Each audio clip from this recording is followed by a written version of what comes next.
Hi guys, I'm back again with some more stories for you today. Let's go to the first one, about OP's mother, who said that OP and his brother has to pay her rent after they get a job. Well, OP did, but later found out that he was the only one who was paying it. Listen to the story to find out what OP did, and of course to hear my insights. Buckle up, as it's a long one, and with an update. Enjoy the stories, guys, and don't forget to like and subscribe. And of course, don't forget to leave a comment. The current situation calls for a little backstory. When my older brother and I were in high school, our mom explained that when we turned 18 and had graduated, whether we chose to go to college or not, she expected us to get a job and pay rent if we chose to stay at home. That wasn't a problem, because we were taught that we have to earn what we want, and plus because we'd be adults at that point, so it only made sense. Fast forward to last Christmas. We had a small gathering, just my mom, two younger brothers, and me. The oldest couldn't be there as he joined the Air Force out of high school and is wherever they have him. So anyway, gifts were opened and everyone is just relaxing and whatnot. I'm talking to the brother after me. He's 18, turning 19 in February. I ask him about school, his major, and what he plans on doing. General small talk. Well, he brings up how once it's back in stock, he plans on buying the PS5, a bigger TV for his room, and several other things. I chuckle and say that's a lot to drop in a single purchase, joking about if he can afford that and still pay rent. He gets confused and says he doesn't pay any rent, and me wanting to confirm, asks. And sure enough, he never paid anything for rent once he got a job after graduating. I dropped the conversation after that, but it didn't sit right with me. So on the 30th, I had called my mom and just asked her why she never charged my younger brother rent. The reasons and excuses I got from her were everything from, "You were more responsible at his age, so it made sense for you to pay," to, "He needs a head start in life." All of which honestly just made me even more upset, because I always felt she was softer on the younger two growing up. But it was mostly small things, so I never paid much attention to it. In the end, I basically just yelled at her, saying she was always favoring them and being easier on them than she was when I was their age. I said until she pays back the 7 years of rent I paid to her, then I don't want to speak to her. I guess she ended up telling people, because after that call, I received a few calls from family members who say I was being an a-hole, making my mom cry for doing her best as a parent, and etc. Even my older brother had called to say how much I ruined the holidays, and I was just being greedy, and that there's no way she can pay that back. I don't think I was wrong, but maybe I was a bit harsh. I had no problem paying the rent itself. I have a problem being the only one who was charged, and looks like I will be the only one who was charged. Just seems completely unfair. I was paying for rent, a car, food, and putting what I could in savings. It was tough, but not cruel or anything. I learned to choose between wants and needs, which I think is great. So am I the a-hole? Because I know you will ask these questions. I'm 27 male. I moved out after 25, and I paid $365 a month every month for the time I was living at home. Edit. What do I want out of all this? Honestly, I don't know. I don't really care about the money. Just the fact that this is a long line of her playing favorites over the years. The chances of my brother ever being made to pay rent at this point are zero, based on past experiences. So the demand to be paid back was just the first thing I could think of, knowing the fact. And it didn't help, because the whole "you're more responsible" statement has been used exclusively with me. Not just my mom, but other family members as well. What compromise would satisfy me? Ideally, an apology from all the obvious favoritism, and having my brother pay something. But again, that likely will never happen. Has your mom's financial situation changed in that time? I couldn't say. Even after I started paying rent, there wasn't really any talk about finances. I saw at least one comment asking about my biological relationship with my brothers. The oldest and I share a dad, and the two younger share a dad, so we're half brothers. Our dad passed away sometime when I was young, and theirs is still in the picture. He paid child support for both, still pays for the youngest, which is why I always let a lot of things slide, because I always thought, well, they have their dad, so that's why things are like that. Well, I think OP is definitely not in the wrong here.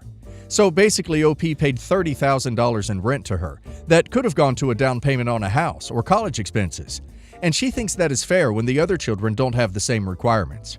Yeah, this seems unfair and like clear favoritism. And now let's see if the community agrees with me.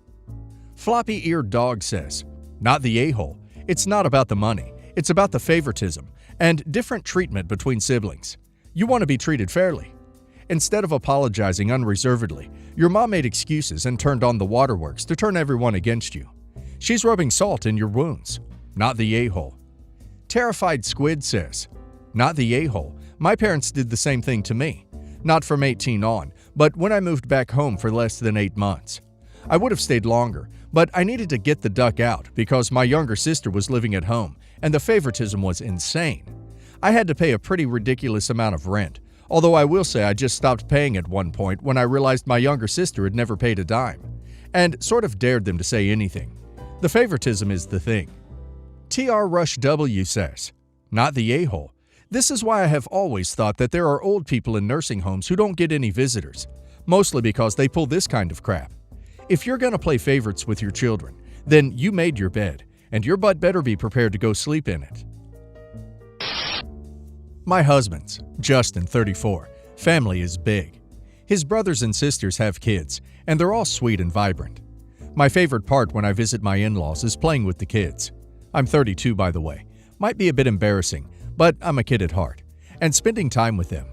Justin and I can't have kids due to infertility on my part, which is very devastating for us, but we're blessed we have kids in the family to love on and spend time with. Now, generally, I'm on good terms with my mother-in-law, but she always brings up my inability to have kids, and so far she's excluded me and Justin from kid-based events. Recently, she was gathering pics from her children and grandchildren to make a big family photo album. Thing is, she didn't ask me nor Justin for any photos. I offered her our photos once, and she said something like, maybe later, I'll let you know before I get done. But she never let me know. In fact, this week she surprised us by announcing that her family photo album was complete. She had a page with pictures of each of her children and their families. Everyone took turns to look at the album, but once my brother-in-law handed it to Justin, Justin looked through it quickly, then closed it and gave it back to my mother-in-law. I was confused, and Justin just got upset but quiet. I asked mother-in-law to give me the album so I could look at mine and Justin's pictures, but she said, "Sorry, there aren't any photos of you two in there." I was dumbfounded. I asked why, and she said since we don't have kids or haven't started a family yet, then we didn't qualify to be in the family photo album. I told her just because we don't have any kids doesn't mean we weren't family to her, and that before she considers non-existent grandkids family, she should first consider me and Justin family. She just shrugged, saying no grandchildren, no part in photo album, no need to argue, since no one can force her to do it. I got real mad and called her cruel for excluding us. Justin told me to take it easy, but I had an argument with her and walked out after she told me she doesn't owe me her time and effort to include me in the album. We went home feeling awful. Justin said I shouldn't have called his mom cruel, nor should I demand anything from her. I asked if he was fine with what she did. He said no, but it didn't make the situation any better by insulting his mom in her home and acting entitled. Did I overreact? I personally think that OP's reaction was exactly what mother-in-law was fishing for. She was provoking OP, deliberately. She could have not invited OP and her husband to look at the album, but she did, in front of everyone else. It was her way of shaming OP for her infertility, and shaming her son for marrying a woman who has infertility. Also, OP's husband is an a-hole for not standing up for OP and himself, and then gaslighting OP into feeling guilty for understandably losing her cool. This person is not a winner. I don't know, but maybe it's not a bad thing OP doesn't have kids with this guy. And now let's hear the community's opinion. Accomplished Twist 3 says, not the a-hole. Since mother-in-law doesn't consider you or son family, stop going to her house. Wise Bad 1 says, not the a-hole. Your fertility business is no one's business but yours and your husband's. But in your shoes, the no grandkids, no photo album inclusion would have made me lose my crap and say something along the lines of, I can't have kids, so thanks for making me feel like we're not worthy of being in this family album, because I'm in the percentage of women who can't conceive. Ninja Baba Mama says, not the a-hole. You should go no contact. If Justin wants to keep seeing her, good luck to him. If she says anything to you, tell her you only speak to family. Mother-in-law is a fairly typical passive-aggressive mother-in-law. Nice to my face, but the food is only ever fine. She purses her lips at my parenting, and she plays favorites with her sons. One big issue I have is that my food is only ever fine, but everything sister-in-law cooks is heaven sent. Sister-in-law married the favorite son and gives mother-in-law unlimited access to the grandkids. We had a big family dinner the other night, and my husband brought up how she is about my food. He said it in the kitchen, but of earshot of mother-in-law. Brother-in-law decided to do a test and had father-in-law, her ex, cover her eyes and asked her to try something. First of all, there was literally 10 minutes of back and forth about her being convinced it was a cockroach. So by the time she got it in her mouth, it was probably cold. Then there was some shrieking because they were laughing. So she was convinced they did something to her. Then more shrieking because she wanted her eyes uncovered. So father-in-law finally let her go, and she said it was fine. It tasted like frozen lasagna. Brother-in-law shrugged and said, "Sorry, I guess she doesn't like your cooking." Mother-in-law asked if I cooked it, giggled, and said they shouldn't have put her on the spot. Everyone was laughing, and I was just over it. I said that was what I cooked for dinner, and if she didn't like it, she could leave. Mother-in-law said it was fine, and her new husband tried to make a joke that it was better than cockroaches, but that didn't go over well. I said she could leave, and she acted all confused. Mother-in-law left with her husband, and brother-in-law and sister-in-law went after them. Father-in-law defended her and said I was being too sensitive, but my husband took my side and said she can't come back until she apologized. Now, sister-in-law and brother-in-law are saying I set her up. I'm a crybaby, and I just wanted a reason to kick her out. OP did a blind taste test. She didn't like it. That's allowed. Not everyone is going to like your cooking.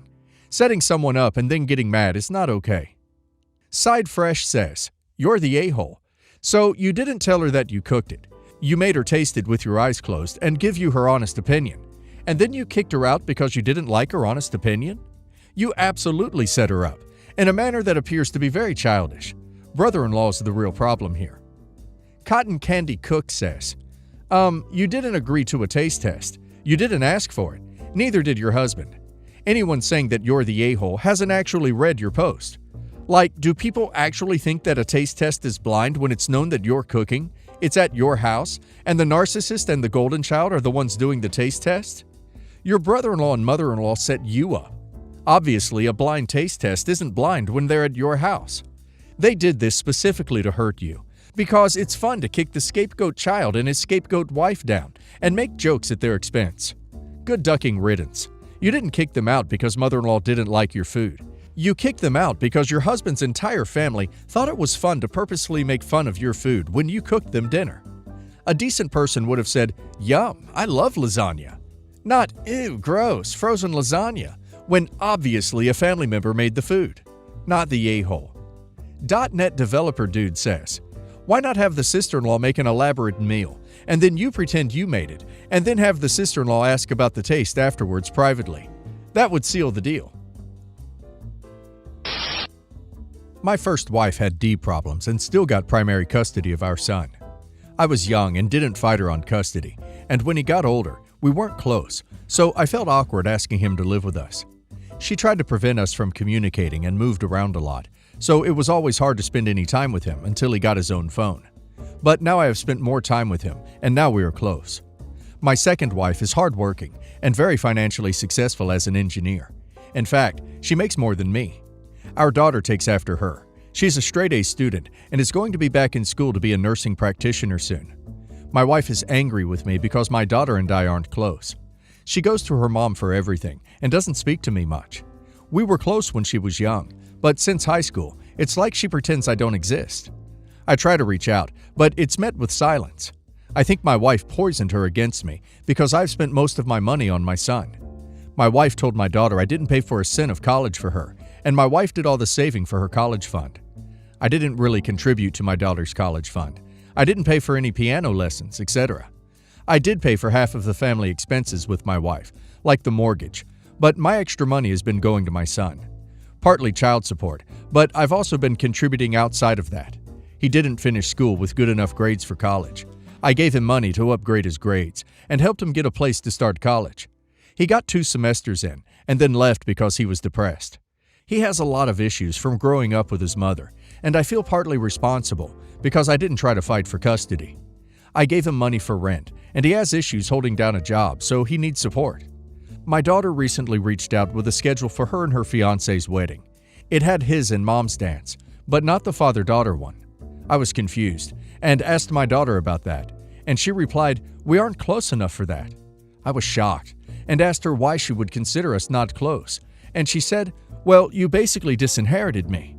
I called her and asked her to explain, and she said because her mom paid for college and will be helping her with her nurse practitioner degree, and I didn't give a crap about her after middle school because of my son. I explained everything and said above to her, and she knew most of it before that as well. She said I should have split my funds and time between them. I told her I felt like I did, and she got angry and said I didn't, and it's like she was raised by a single mom, and that's why she is uncomfortable with having a wedding dance with me, because it would be a lie. I felt like I was fair to them. I lived with my daughter. I just didn't pay for things outside of food, mortgage, utilities, etc. That's because I felt like my wife had it covered, and my son was getting nothing. My ex-wife wasn't saving anything, and I wanted to help him because he was having a much harder time than my daughter, who had an attentive mother.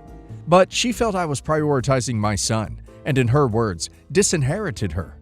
I feel like she should understand the situation, but she didn't want me to be included in the wedding much at all. Penny Arena says, "I know you meant well, but you're the a-hole. You fell into the very common, but still unacceptable, trap of ignoring the child you think didn't need you, at least not like your son, and overcompensating with the child you perceive as needing more. If you can manage a sincere apology and work on yourself through therapy, maybe your daughter will come around. Your end goal, however, should be to realize your mistakes and be better, not corral her into the relationship you want. She doesn't owe you that." Basic Regret says, "You're the a-hole. Poor little OP. Nothing's ever your fault, is it? You didn't father your son because of the evil ex, and you didn't fight for custody, even though you paid child support, and you didn't father your daughter because you spent all your time and money on your son. And your wife poisoned your daughter by telling her the truth. And somehow this was enough to trump all the actual parenting, because you were still a fully involved parent, right? Right? Somehow, it's all the women's fault that you didn't raise either of your kids. Sure." Accomplished 2-1611 says, "You're the a-hole. You didn't disinherit your daughter. You neglected her in an effort to save your son. You failed both. Apologize to both. Vow to be better and do it. You have a lot to make right with your daughter, and it will take a long time. Your son needs support in getting professional help, not just paying his rent."